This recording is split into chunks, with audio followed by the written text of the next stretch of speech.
in the garage. It's now time to install the new fender. Let's go.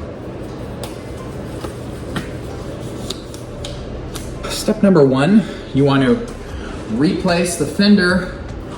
You first got to jack up the car. Second step, we're going to be removing the entire front bumper. As you can see, I already have it jacked up just on the one side. I don't need both. To remove the bumper, you've already seen that, so we're gonna skip that step. And once we remove the headlight, I will then be able to get access to this and this. We're also gonna remove all of these bolts here. There's also a bolt behind the fender, and I believe one down there for the side sill. So, here we go.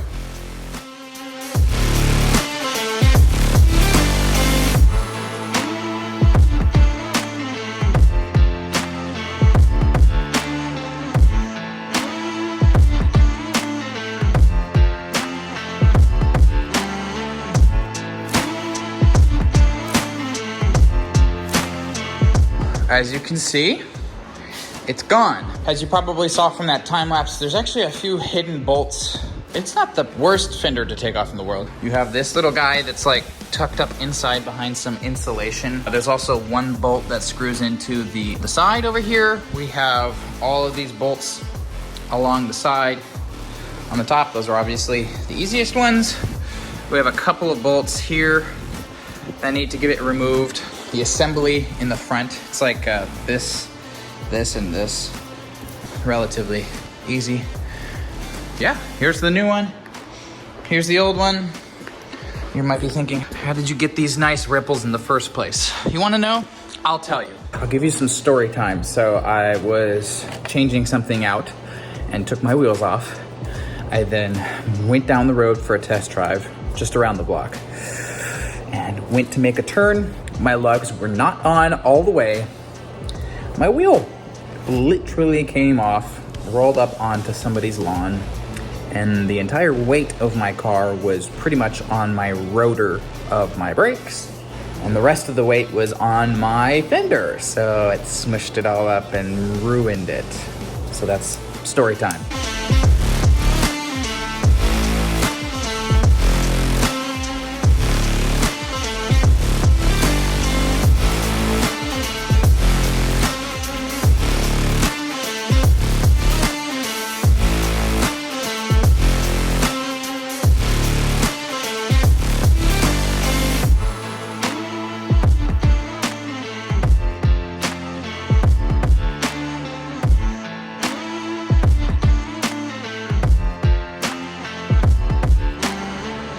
All right, I'm now gonna show you a quick thing that I didn't need to do to take the old one off for whatever reason. There is a bolt underneath the rocker, and I don't know if we'll be able to see it.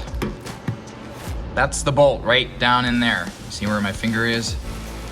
So I gotta take the entire thing off to get this weird bracket. I don't know if you'll be able to see that. Can't do this with two hands. Anyways, there's a bracket that goes down there. There are going to be these.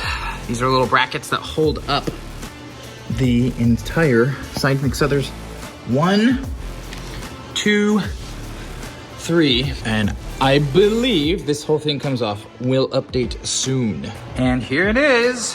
If you feel like you're going to break it, taking it off, don't feel bad, because that's how I felt. And I had to rip this thing off. Pretty sure I broke some clips.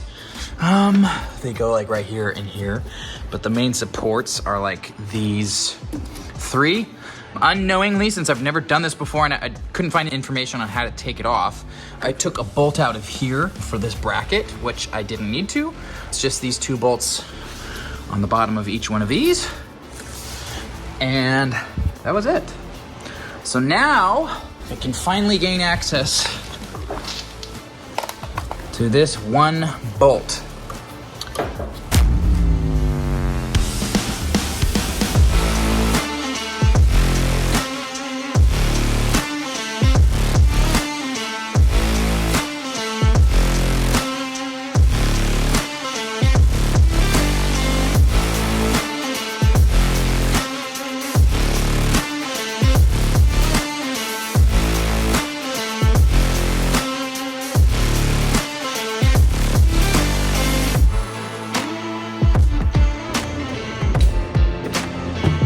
folks, is how you do it.